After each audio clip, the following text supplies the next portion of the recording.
जाते हैं, थोड़ा बहुत दुख का सामना भी करना पड़ता है। और यदि 10 दिन दुख में गुजर जाते हैं तो थोड़ी बहुत सुख की श्वास भी आ जाती है। ये सुख दुख की समस्याएं हमारे पिछले जन्मों के पुण्य और पाप के कारण। जब पाप और पुण्य इकट्ठे होते हैं तब हमें इंसान का जामा मिलता है। यदि पुण्यों के कारण हम लोग सुखी हो जाते हैं तो उन पापों के कारण हमको दुख का सामना भी करना पड़ता है। प्रेमी भाई बहनों, संत महात्मा इस नगरी को सुख की नगरी बनाने के लिए नहीं आते। अगर संतों महात्माओं का दुनिया में आने का यही एक लक्ष्य होता कि दुनिया सुख की नगरी बन जाए तो अब तक जरूर बन जानी चाहिए थी।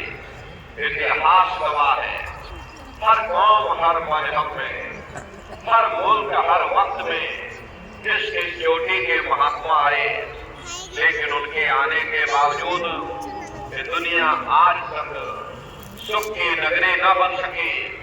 तो हम आप क्या सोच करके बैठे इस दुनिया को सुख की नगरी बना सके।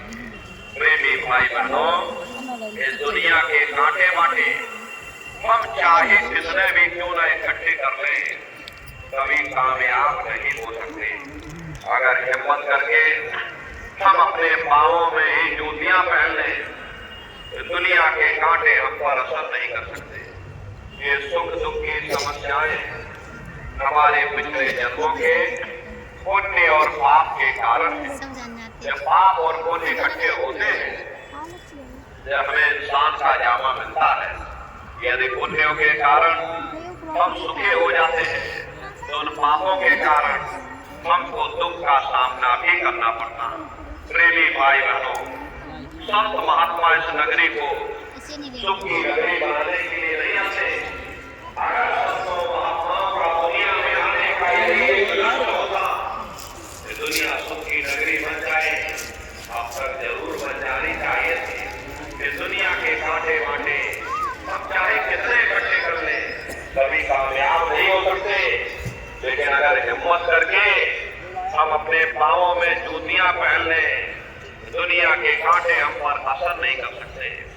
इसीलिए महात्मा कहते हैं तुम चढ़कर सतनाम, अगर तुम सुख पाना चाहते हो, अगर तुम शांति पाना चाहते हो, कितने फोटो खींचे इसने, तो सतनाम की खोज करो, उस परमात्मा की भक्ति करो।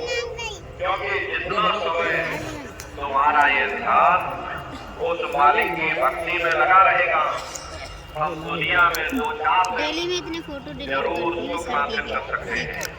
और अगर तुम्हारा ध्यान मालिक की भक्ति की तरफ से हट जाएगा, दुनिया तुम्हारे लिए दुख का रूप बन करके खड़ी हो जाएगी। आप अपनी बुद्धि से जरा विचार करिएगा। एक छोटा सा बच्चा अपने पिता की उंगली पकड़ करके मेला या नुमाइश में घूमने जाता है, उसे मेले के हर साजो सामान बड़ी खूबसूरत नजर आते हैं।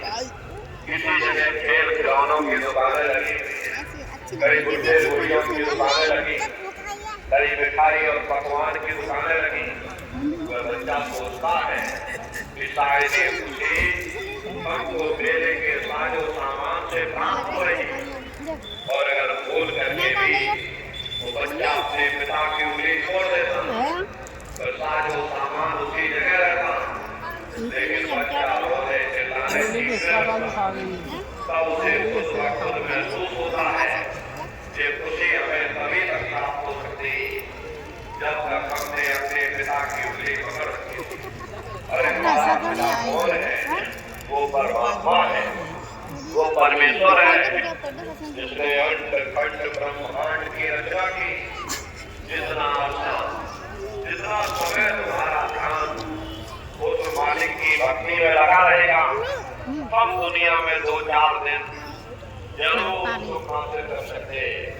और अगर हमारा ध्यान उस मालिक की भक्ति की तरफ से हट जाएगा तो सारी दुनिया हमारे लिए दुख का रूप बन करके खड़ी हो जाएगी।